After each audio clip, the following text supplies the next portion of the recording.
अस्सलामुअलैकुम नाजरीन, मैं हूं आपकी मेज़बान नाइला भट्टी और आप देख रहे हैं कसरे नूर न्यूज़ HD। खबर शामिल करते हैं जहलुम की तहसील दीना से फैसल महमूद की रिपोर्ट के मुताबिक हाय मार गई महंगाई मुकाओ मार्च अमीर पाकिस्तान सिराजुल हक का दीना पहुंचने पर जमात इस्लामी के MPA डॉक्टर कासिम महमूद चौधरी के अलावा जमात इस्लामी के कारकुनान ने भरपूर इस्तकबाल किया। अमीर पाकिस्तान जमात इस्लामी सिराजुल हक दीना में कारकुनान से खिताब करते हुए कहा, PDM Tehreek Insaf peoples party सब ने ही इस मुल्क को नुकसान पहुंचाया है।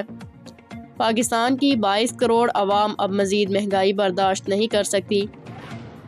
पाकिस्तान पर 35 साल डिक्टेटरों ने और 35 साल इन करप्ट हुक्मरानों ने हुकूमत की।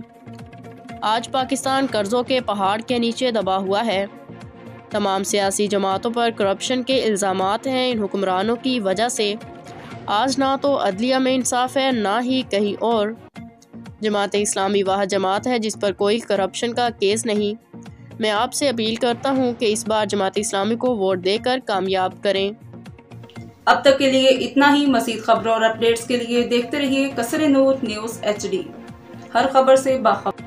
ताज़ा तरीन अपलोड्स की नोटिफिकेशन हासिल करने के लिए हमारे चैनल को सब्सक्राइब करें और साथ में दिए गए घंटी के निशान को दबाना ना भूलें।